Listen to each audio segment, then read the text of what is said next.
তারেক, তোমার কিছু বলার আছে এই জাতিসংঘ পার্ক নিয়ে? অবশ্যই আমার বলার আছে, তবে এখানে অনেকদিন পরে আছি। এটা হচ্ছে আমাদের জাতিসংঘ পার্ক। তো এখানে হচ্ছে আমরা যেটা আগে সুইমিং পুল ছিল, যেখানে এখানে পুকুর ছিল, আজকে হচ্ছে যে এখানে এরকম একটা আপডেট জায়গায় আমরা চলে আসছি।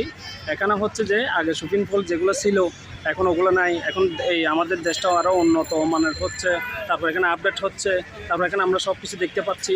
তারপর এখানে অনেক মানুষজন এখানে দেখা যাচ্ছে, অনেক ভিড় হচ্ছে।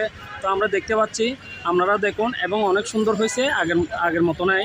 তবে এটা হচ্ছে কাতালগঞ্জ এই জাতিসংঘ পার্ক। তো এখানে আজকে আমরা এসে অনেকগুলো সুন্দর দেখতে পাচ্ছি, অনেক নতুন নতুন মানুষ দেখতে পাচ্ছি। আজকে আমাদেরও এসে অনেক ভালো লাগতেছে। আপনারাও আসলে অবশ্যই অনেক ভালো লাগবে, আপনারা দেখতে পারবেন। এখানে জাম্বুরি পার্কের থেকেও আমার অনেক ভালো লাগতেছে। তো যাই হোক, এখানে আপনারাও আসবেন, আপনারাও দেখবেন, আমাদেরকেও দেখবেন, আর আমাদের ভিডিওটাও লাইক করবেন, আর আমাদেরকে ফলো করবেন। আর আমরাও এখানে আসি, আমরা বিভিন্ন নিত্য নতুন আমরা পর্যটকে যাই, আমরা সবগুলো দেখতে পাচ্ছি। আর আপনারাও দেখবেন, আর আমরাও যখন এই বেড়ানোর চেষ্টা করবেন, আপনারা বিভিন্ন জায়গায় যাবেন, অবশ্যই আপনাদের ভালো লাগবে, আনন্দ লাগবে।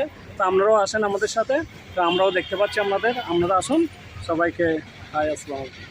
আসলে ছোটকাল থেকে এখানে আমার অনেক স্মৃতি লুকিয়ে আছে, বিশেষ করে এই জায়গায়, এই পার্কে আমার অনেক স্মৃতি। আমি ছোটকাল থেকে এই পাঁচলাইশ এলাকায় বড় হয়েছি, আমার অনেক স্মৃতি লুকিয়ে আছে এই পার্কের মধ্যে।